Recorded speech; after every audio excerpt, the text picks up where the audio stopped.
Main! Ano ka ba naman? Hindi na nga makatulog yung asawa ko nang gugulo ka pa dito. Sorry po, Mr. Y. Nagtatago lang po ako kay Kuya B. Pasensya na po kayo. Hoy, aanhin ko yung sorry mo. Gising na yung asawa ko, kita mo. Pasensya na ako talaga. Bakit ba naman kayo gumigising pa kayo? Dapat natutulog na kayo kahit maingay. Pasensya na po talaga, Mr. Y, ha? Sige po. Tahimik na po akong Sige lalabas. na, please. Opo. Mael!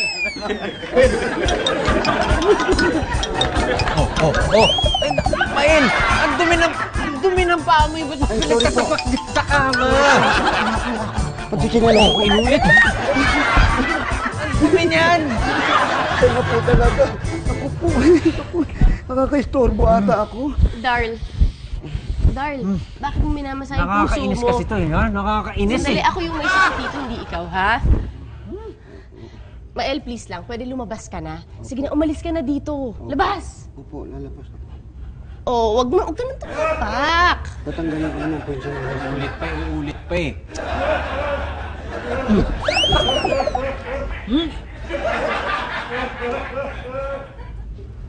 Good night.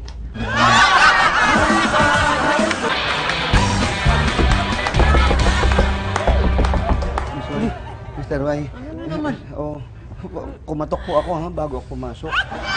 Nasensya na po kayo. Wala po talaga ako matakbuhan. Ayoko naman talaga pumasok dito eh. Dito na lang po ako talaga tatakbo eh. Oh. Halika rito! Halika rito! Ano naman? Ito. Oh, ayan. Eh, pera mo.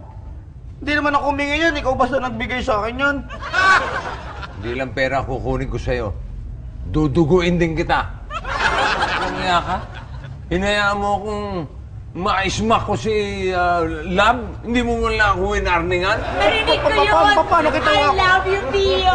I love you too! Excuse me.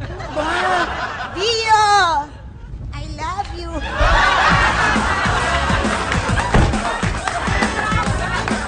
Darl.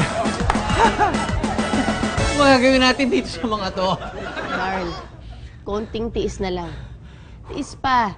Masasanay din tayo na may iba tayong tao kasama sa bahay. O pagka talagang hindi na natin kaya, edi isipin na lang natin yung mga binabayad nila sa ating buwan-buwan. Diba? Asaw! O kita mo, bumabahin ka na rin. Hindi ako yun. Ang dami yung kwarto nyo. Pati ako nahawa sa inyo.